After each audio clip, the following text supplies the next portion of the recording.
नमस्ते दोस्तों। इतनी बड़ी डिग्री जैसे लड़की हो गई, एक कप चाय बनाना तक नहीं सीखा। हे भगवान, ससुराल में कैसे निभाएगी ये। वो चाय चूल्हे पर चढ़ाकर कर बाहर क्या निकली कि ताई जी को बस बोलने का बहाना ही मिल गया। पर उसकी मम्मी ही कहाँ कम थी। क्या करूं जिज्जी, मेरी तो कभी सुनी ही नहीं इसने। अब सास ही सुधारेगी तब समझ आएगी। मन में तो डर बैठ ही गया था प्रियवंदा के। पता नहीं क्या होगा ससुराल आने पर, और पता नहीं कैसी होगी ये सास। मन में बचपन से बैठा हुआ वो डर एकदम सच होकर सामने आया था कि बेहद व्यस्त और बड़े नियम कानून वाली सास मिली थी। उसको सुबह सवेरे उठकर जाने कितने काम निपटा कर वो तो 9:30 बजते बजते अपनी शॉप के लिए निकल जाती। वो पति और देवर के नाश्ते की जिम्मेदारी स्वयं उसके ऊपर आ जाती।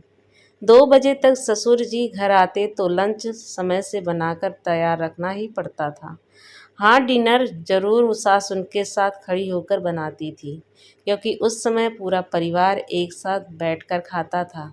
लेकिन क्या इतना ही? अब समझ में आया कि ये घर के काम तो पूरे दिन चलते हैं और वह अनपढ़ हाथों से उन्हें निपटाती। लगभग रोज ही किसी न किसी बात के लिए सासू जी का लेक्चर सुनने को अपशब्द रहती। काफ़ी कोशिश करती वह कि गलतियां ना हो, पर हर रोज़ कोई न कोई मुसीबत सर पर खड़ी रहती। अब कल शाम को ही पतिदेव ने कुछ मित्रों को घर पर बुलाया था और नई नई बीवी के चाय पकौड़े की फरमाइश कर डाली। थोड़ी चुगलबाजी और थोड़ी छेड़छाड़ करते पति और उनके दोस्त। उस समय उनका मूड अच्छा था। हल्की हल्की धुन पर थिरकते हुए उसने कढ़ाई चढ़ाई और अलमारी के नीचे वाली दराज में रखा हुआ तेल झटके से उठाकर जो कढ़ाई में डालने चली, शायद ढक्कन ठीक से बंद नहीं था, शायद कैन जरा ज़्यादा भरा हुआ था, या पता नहीं क्या हुआ। हर तरफ सिर्फ तेल ही था और वह हतप्रभ सी बीच में खड़ी हुई थी। अब क्या करेगी वह? कुछ पता नहीं था। शायद भगवान जब मुसीबत भेजते हैं तो उसका निदान भी भेजते होंगे। तभी तो ठीक उसी समय उसकी सास ने घर में प्रवेश किया और किचन के दरवाजे पर आकर खड़ी हो गई।